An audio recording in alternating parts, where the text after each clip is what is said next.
along with Khalil Baker. We will open up the floor immediately for questions. If you raise your hand, we will get you a microphone.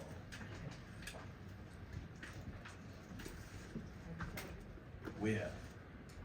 You start right here in the first row. Let me know.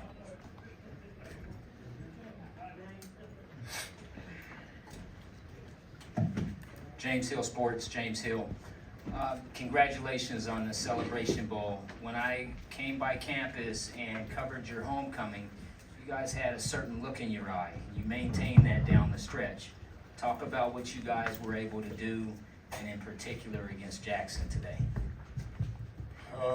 Honestly, we didn't really do nothing special. We just did what we did all season. All that looking, you said in the eye from homecoming, we had that the first game of the season. So, I mean, throughout the whole season, we just had that same mentality, the same mindset, and we knew it was at stake. Like you said, it just rolled over. From the first game, we knew the type of team that we had and the things that we could accomplish. So from there on, we just kept our head down, kept working. Third row. To the right. Aaron Wilson of the United Journal Constitution. So, it is for you.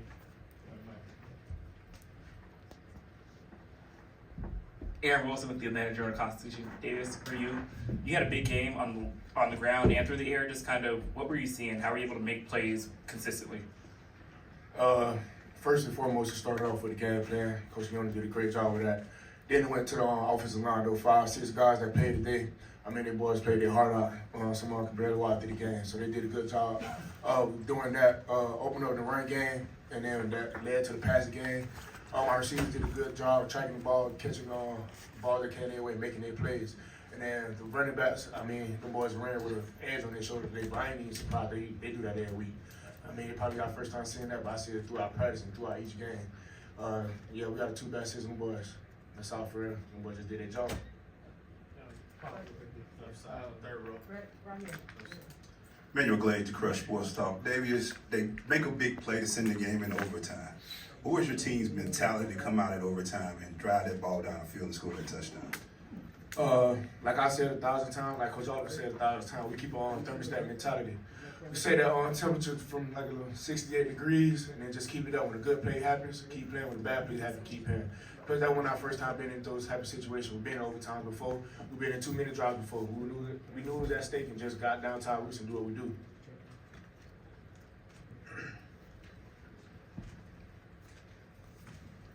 Miles Johnson, Maroon Tiger.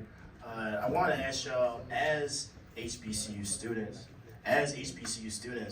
y'all talk about HBCU culture and, you know, for a top recruit that's in high school right now and maybe looking for an HBCU, what would you say that is special about your HBCU specifically and HBCUs in general? I'll say that coming to an HBCU, you definitely gonna get a family type vibe. You know, once you get to know the coaches and the players, you know, once you come here and visit, it's definitely gonna be a great feeling. You're gonna get to explore the campus. You're gonna get to see how students interact, how the football players interact with each other. You know, everybody's with everybody. There's no cliques. D-line with DBs, O-line, quarterbacks, we with whoever. You know, we can go out to lunch with whoever. We can go bowling, to the movies. You know, we do all those type of things together. It's just a great family vibe, and it's something that we love to have. Yeah, just to build on that, it's more definitely emphasis on family. From the coaching staff to the teachers to the administrators to the janitors, everybody around the whole campus fair just got genuine love for one another.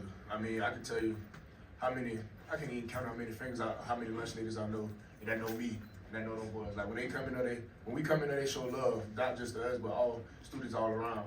So yeah, that's one major thing that you're gonna get from HBCU that I don't believe you get from other places. AJ Jones with Johnny Cole's HBCU Stroll.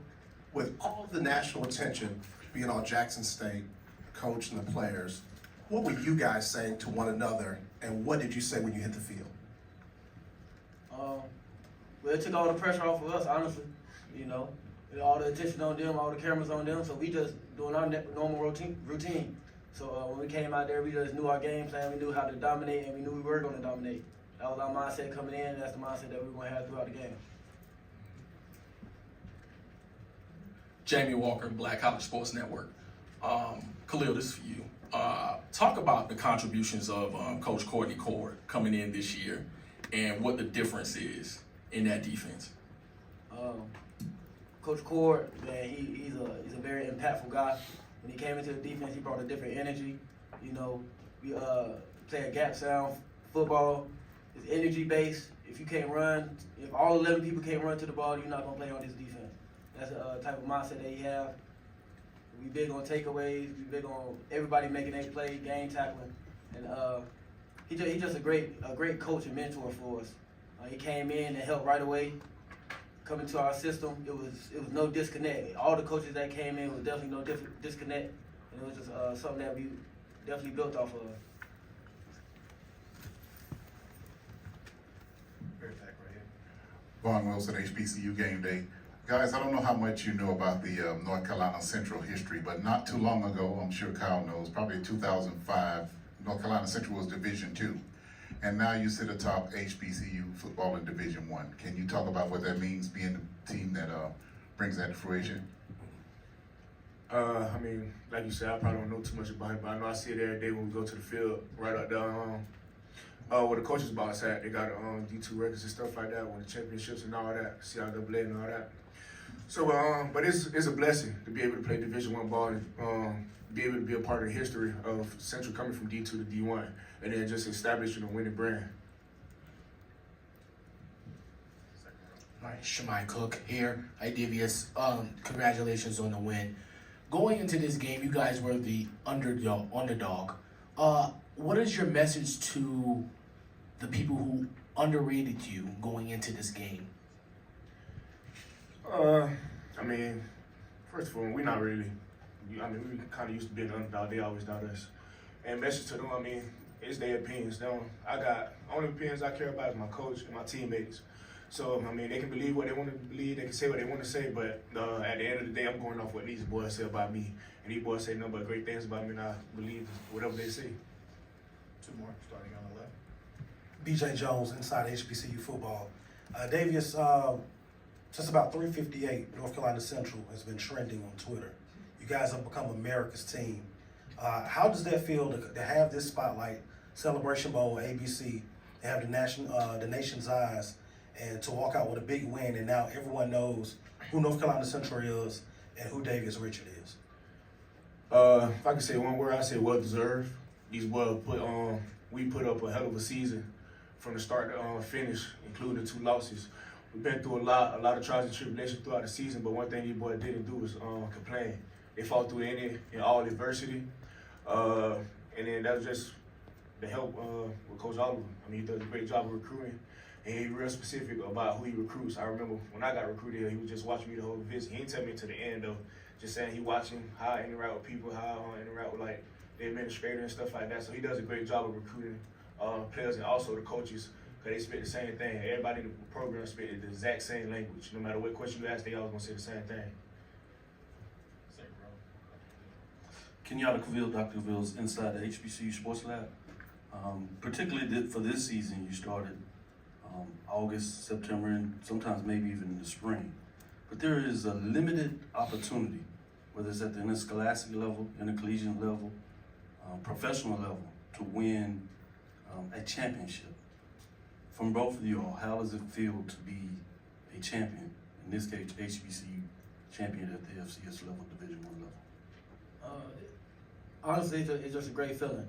You know, coming into the season, we knew what we had at stake. We knew what type of team we had.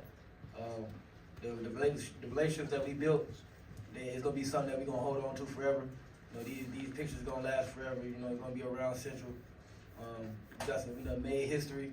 Got some names in the history books, and the people that's gonna come to Central, just know that it's not gonna be sweet. You're just not gonna come to a championship team.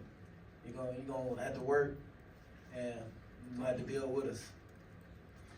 You have to just say, we blessed and highly favored from anything. I mean, God put us in a position, and really appreciative of that. But like you said, before this game, Coach was preaching. We're on one game away from a lifetime, and the championship lasts a lifetime. So when we 30, 40 years down the line, we come back to Central for our homecoming or whatever, we're going to see 2022 me at conference champions. 2022 national HBCU champions. So I mean that speaks a lot. And like you said, throughout the season, throughout the whole year, the bond that we built with these guys, my teammates, is gonna last a lifetime. Some of these boys gonna be my best man, but most all of them gonna be invited to my wedding. That's how big the bond is, and how I appreciate my man. Like it's really a family here. Thank you, gentlemen. Appreciate your time.